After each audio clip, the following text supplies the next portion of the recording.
I want you to imagine traveling to this mystical, crystal clear island. You step off whatever cosmic transport you took, and you walk up to this really serene house, right, with red bricks and green Oh, tiles. that sounds nice. Yeah, it's gorgeous. But sitting right there on the porch is Laozi, like one of history's greatest philosophers, the legendary founder of Taoism, just hanging out. Right, right. The big guy himself. Exactly. So you walk up to him, you look him right in the eye, and you basically say, hey, I was reading your masterpiece, and I'm pretty sure you've got a typo. Which is just, I mean, it takes a staggering level of narrative audacity to write a scene where a modern character casually edits a foundational text of Eastern philosophy right to the original author's face. It totally does. And that is exactly what we are getting into today. We're doing a deep dive into a source document titled Xu Feng's Dialogue with Laozi. Yeah, and to give you some context on what we're actually looking at here, this is a modern syncretic spiritual text. Right. It uses this highly creative, completely fictionalized narrative framework where this character, Feng, travels to the celestial realm to have a literal sit-down conversation with Laozi. Over tea, no less. So the mission for our deep dive today is to really unpack the mechanics of this text because, it doesn't just regurgitate classical Taoism. Far from it. Yeah, it aggressively reinterprets it. It blends ancient philosophy with modern concepts in this way that forces us to basically question how we understand spiritual and cosmic hierarchies. Absolutely. The author uses this really casual conversation over tea to dismantle assumptions that scholars have literally debated for millennia. And honestly, the setting itself does a lot of the heavy lifting for the philosophical arguments that follow. So, Feng arrives at Purple-Clad Island in the Celestial Islands continent, which is this vividly imagined afterlife or like a higher spiritual plane. Right, the atmosphere is all misty and purple, but, and this is my favorite part, what is Laozi actually doing when Xu Feng gets there? He's playing a game, right? Yeah, he isn't like meditating on a mountaintop or something. He's teaching two young celestial children how to play chess. Which is brilliant, because before they even sit down for a cup of tea, Feng uses this very scene to challenge Laozi on his own core philosophy. Exactly. He observes the chess match and immediately points out this perceived contradiction. He's like, how can Laozi preach non-action and avoiding contention, which is, the absolute bedrock of the Tao Te Ching, while he's actively encouraging two kids to compete in a game of strategy. Where the whole explicit goal is to crush your opponent. Right, to defeat them. So Laozi's response here completely undercuts the tension. He just shushes him. Just shh. Yeah. The ancient sage tells his guest to keep it down because he wishes to, quote, observe their game. It's such a subtle flex. It really is. So Xu Feng counters with this, like inside baseball cosmic joke.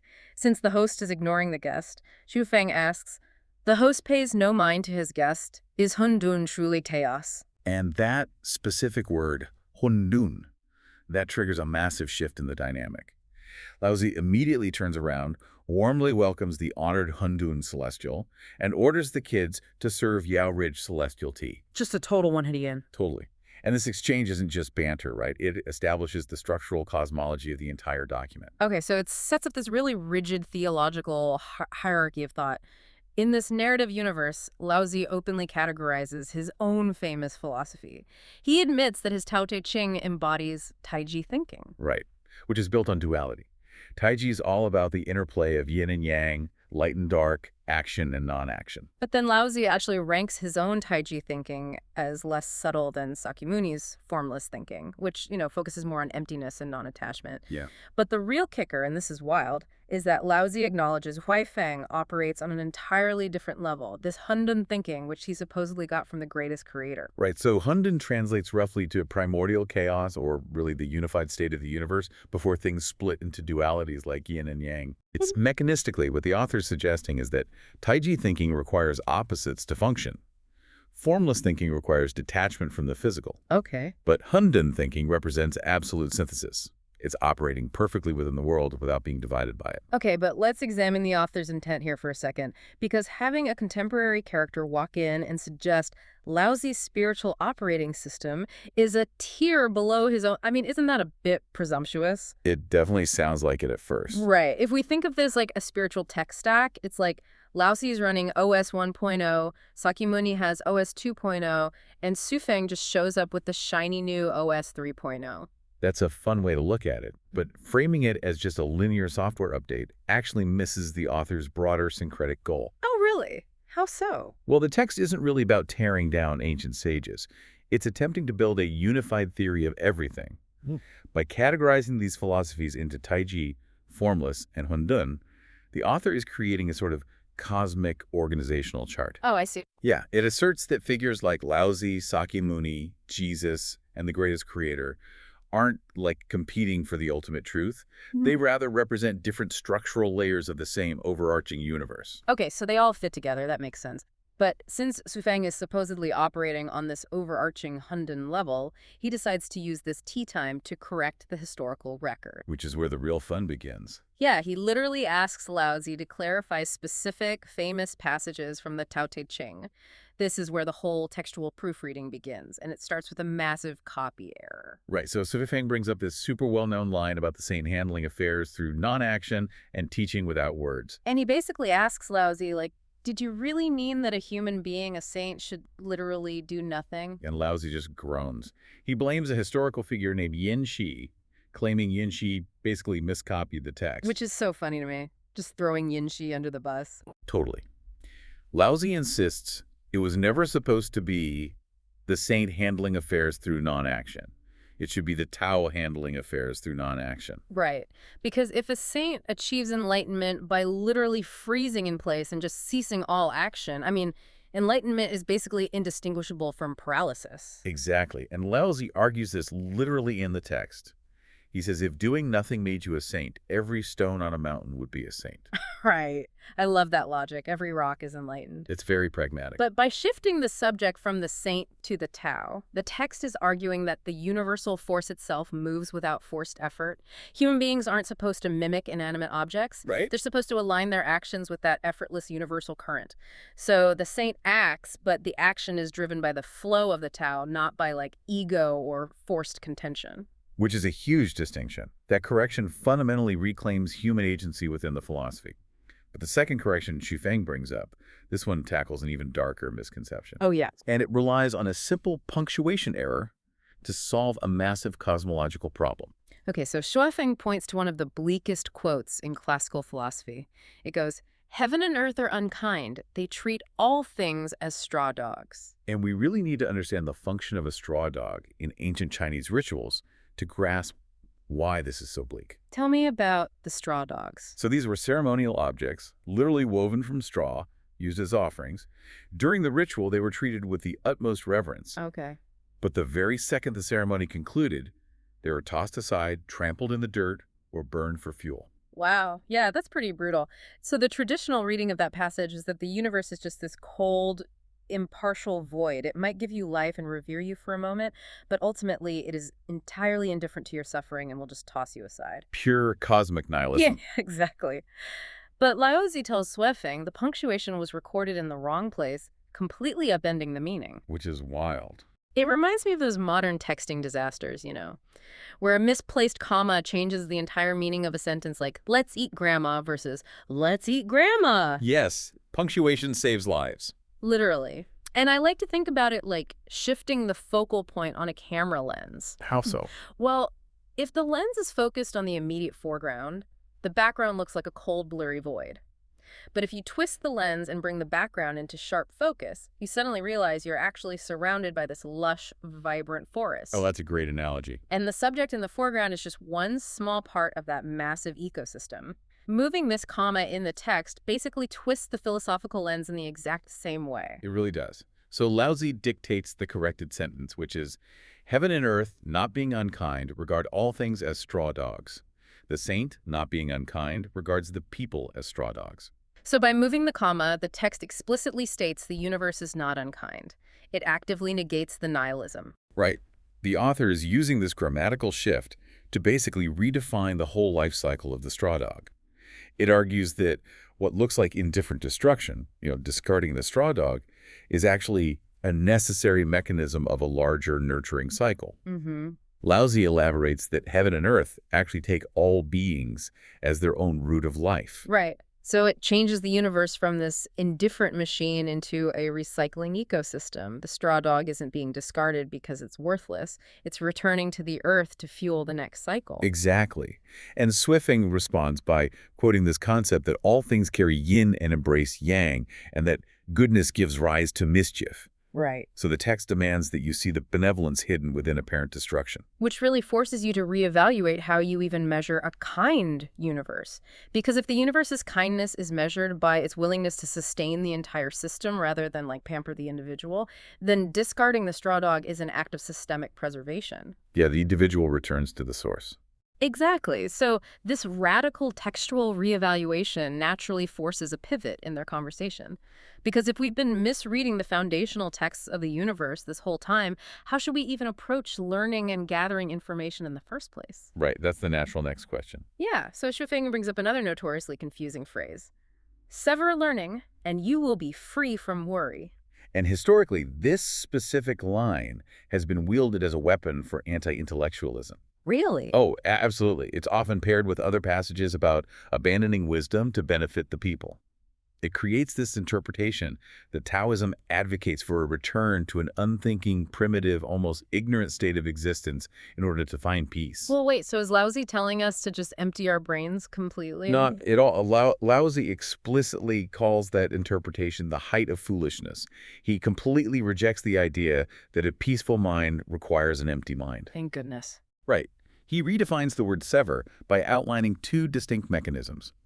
The first definition of severing learning is really about identifying and rejecting shallow, chaotic knowledge. Okay. It's the act of refusal to be deluded by surface appearances or just fragmented data that doesn't lead to any fundamental truth. Okay, let's map that onto the reality you experience today, because Laozi isn't telling you to go burn your library. He's identifying the spiritual degradation caused by, the ancient equivalent of doom scrolling. Yes, doom scrolling is the perfect word for it. Right. Consuming isolated, contextless facts, opinions, and noise, it doesn't build understanding. It just generates anxiety. It creates a completely chaotic internal environment. Exactly. So the text argues you have to sever that specific type of shallow consumption to see your true nature. It's essentially a call for strict cognitive filtering. And the second definition of sever that Laozi provides is the pursuit of deep, penetrating mastery. Okay, so going deep instead of wide. Right. He states that to thoroughly master a discipline is to attain the Tao. Which is the complete inverse of abandoning knowledge. True enlightenment isn't found by knowing nothing. It's found by understanding something so deeply and fundamentally that you push through all the noise and hit the underlying truth of the universe. Yeah, the author is performing a really critical philosophical rescue mission here. They are stripping away that stereotype of Taoism as a philosophy of passive ignorance, and they're rebuilding it as a rigorous system of absolute clarity and profound expertise. I love that. Filtering out the shallow noise to achieve deep mastery is the actual mechanical process required to be free from worry. So Suifeng and Laozi, they reached total philosophical alignment on this. They've corrected the ancient typos, they've dismantled anti-intellectualism, and they've established the supremacy of Hundan thinking. Mission accomplished. Pretty much. Oh. And with all the theoretical groundwork laid, the dialogue shifts dramatically from abstract philosophy to cosmic logistics. Yeah, they turn their attention to the Celestial Islands continent itself. Yeah. Laozi actually asks Sufeng when he plans to move to the islands permanently so they can continue these discussions. Which prompts Lifeng to reveal this massive logistical plan. He points out that there are tens of billions of islands lying idle in this celestial realm, and he isn't planning to come alone. He wants to populate these islands with, quote, kindred spirits. And this reveals a fascinating architectural detail about the author's vision of the highest spiritual plane. Yeah. It is not some solitary, silent void where souls just float around in isolation. It is structured as an active, bustling community. The goal of enlightenment in this text isn't to vanish, it's to participate in a cosmic society. Right, which brings us to a specific group Shufeng wants to bring to this society. He calls them the 8 sages of Chanyuan. He notes that currently only 2 of them exist, Penglai Celestial and Bailing Celestial. So he explicitly asks Laozi, in his capacity as the Patriarch of Immortals, to use his spirit to guide the remaining 6 sages to emerge. so all 8 can eventually ascend as the 8 Chanyuan celestials. And we really have to analyze that term Chanyuan to understand what the author's constructing here. Chanyuan serves as the conceptual framework for a modern, syncretic spiritual community. Okay. By having Suifeng ask Laozi to actively guide these specific contemporary sages, the author is linking a modern spiritual concept directly to the ancient, universally recognized lineage of Taoism. And Laozi just accepts the request immediately. He views it as a completely noble endeavor to populate the celestial islands with these sages. He's all in. Yeah. So having secured Laozi's blessing and guidance, Xuefeng prepares to end his visit. And this is where the text throws the absolute ultimate narrative curveball. The transition happens with zero warning. Zero.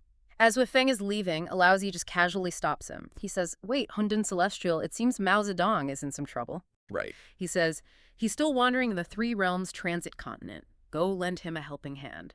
And Xuefeng simply replies, "As you command," and departs. It's wild. The whole dialogue ends on a celestial rescue mission for a 20th century political figure, just totally out of left field. Yeah, we really should pause here for a second to make something super clear to everyone listening. Oh, absolutely. In this deep dive, we are absolutely not taking a stance on Mao Zedong or Jesus or Sakyamuni or anyone else the text brings up. Right, exactly. We are completely impartial here. We're literally just reporting on the fascinating syncretic world building of this specific source document.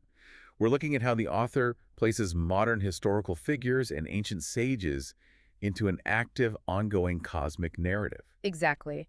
And from a world-building perspective, like you said, the author is executing a complete flattening of time, history, and domains. Yeah.